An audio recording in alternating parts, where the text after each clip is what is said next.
قومی آواز کے ناظرین خوش آمدید۔ مودی کو الٹا لٹکانے کا فیصلہ۔ مودی پاکستان ہی نہیں دیگر یورپی ممالک کے خلاف بھی پروپیگنڈوں میں ملوث پایا گیا۔ مودی سرکار کا پاکستان کے خلاف خفیہ پلان بے نقاب ہو گیا۔ یورپ میں مودی کا نیٹ ورک پکڑا گیا۔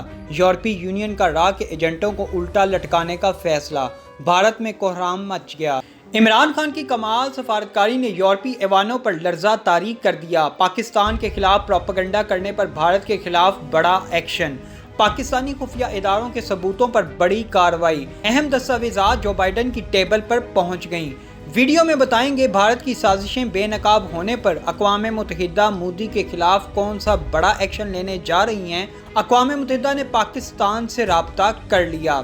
دوستو ویڈیو میں آگے بڑھنے سے قبل اگر آپ نے قومی آواز کو ابھی تک سبسکرائب نہیں کیا تو اسے سبسکرائب اور بیل آئیکن پر کلک ضرور کریں، کیونکہ یہ میری اور آپ کی نہیں بلکہ پوری قوم کی آواز ہے۔ دوستو جب سے پاکستان اور بھارت نے برطانیہ سے آزادی حاصل کی تب سے لے کر اب تک بھارت پاکستان کو صفحہ ہستی سے مٹانے پہ تلا ہوا ہے۔ بھارت نے پاکستان کے خلاف جنگیں بھی لڑیں جس میں انہیں منہ کی کھانا پڑی۔ کشمیر سے توجہ ہٹانے کے لیے اس نے بلوچستان میں تخریب کاریاں کروائیں اور ایسے بندے وہاں پر پلانٹ کروائے جو پاکستان کا اصل چہرہ دنیا کے سامنے لانے کی بجائے پاکستان کے بارے میں غلط باتیں دنیا کو بتاتے رہے۔ بھارت نے پاکستان کے خلاف سازشیں کیں اور دنیا کے سامنے پاکستان کا غلط امیج پیش کیا، لیکن اب سب کچھ بے نقاب ہو گیا۔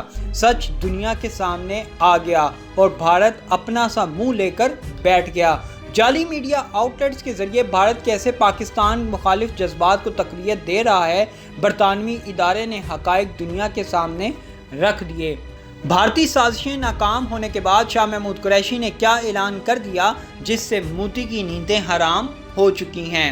دوستو یورپی گروپ نے غلط معلومات پھیلانے والے ایسے بھارتی نیٹ ورک کو بے نقاب کیا ہے جو سال 2005 سے ایسے ممالک جن کے دہلی کے ساتھ اختلافات ہوں بالخصوص پاکستان کو بدنام کرنے کے لیے کام کر رہا تھا۔ رپورٹ کے مطابق گزشتہ برس یورپی یونین کے ڈس انفو لیب نے 65 ممالک میں بھارتی مفادات کے لیے کام کرنے والے 265 مربوط جعلی مقامی میڈیا آؤٹلیٹس کا نیٹ ورک بے نقاب کیا ہے۔ اس میں متعدد مشتبہ تھنک ٹینکس اور NGOs بھی شامل تھیں۔ بھارتی کرونیکل کے عنوان سے تحقیقات میں ایک اور بھارتی نیٹ ورک بے نقاب ہوا جس کا مقصد بھارت میں پاکستان مخالف اور چین مخالف جبکہ بھارت کے حق میں جذبات کو تقویت دینا تھا۔ بین الاقوامی سطح پر یہ نیٹ ورک بھارت کی قوت کو مستحکم اور تشخص کو بہتر بنانے کے ساتھ حریف ممالک کی ساکھ کو نقصان پہنچانے کے لیے کام کر رہا تھا تاکہ بھارت کو یورپی یونین اور اقوام متحدہ جیسے اداروں کی مزید حمایت سے فائدہ حاصل ہو۔ اس کام کے لیے نیٹ ورک کے انتقال کر جانے والے انسانی حقوق کے کارکن اور صحافیوں کی جعلی شخصیت کا استعمال کیا گیا۔ میڈیا اور پریس کے اداروں مثلاً یورپی یونین آبزرور، دی اکانومسٹ اور وائس آف امریکہ کی نکالی کی بھی کوشش کی گئی۔ اس کے علاوہ نیٹ ورک نے یورپی پارلیمان کے لیٹر ہیڈ جعلی نمبروں کے ساتھ اوتار کے تحت رجسٹرڈ ویب سائٹس کا استعمال کیا، اقوام متحدہ کو جعلی پتے فراہم کیے اور اپنے تھنک ٹینکس کی کتابوں کی اشاعت کے لیے اشاعتی ادارے قائم کیے۔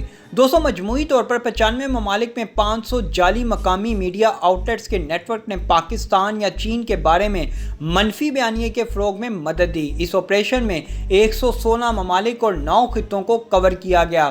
گزشتہ برس تحقیقات میں یہ بات سامنے آئی تھی بھارتی اسٹیک ہولڈر جس کے تھنک ٹینکس، NGOs اور سری وستوا گروپ کی کمپنیوں سے تعلقات ہیں وہ جعلی خبروں کے ادارے چلا رہے ہیں۔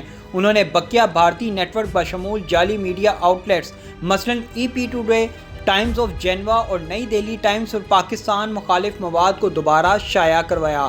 زیادہ تر ویب سائٹ ٹویٹر پر بھی موجود ہیں۔ گزشتہ برس اس نیٹ ورک کے بے نقاب ہونے کے بعد کچھ ڈومین کو صرف اس لیے غیر رجسٹرڈ کر دیا گیا تھا تاکہ انہیں مختلف نام سے دوبارہ پیدا کیا جا سکے۔ مثلاً EP ٹوڈے کو EU کرونیکل کے نام سے رواں برس مئی میں دوبارہ سامنے لایا گیا۔ دوستو محققین نے لکھا ہے کہ تحقیقی نتائج نے ان کے اس یقین کو تقویت دی کہ معلومات کا یہ آپریشن بھارت سے منسلک ہے۔ ان کا یہ بھی کہنا تھا کہ ہم بھارتی کرونیکل کا تسلسل دیکھ کر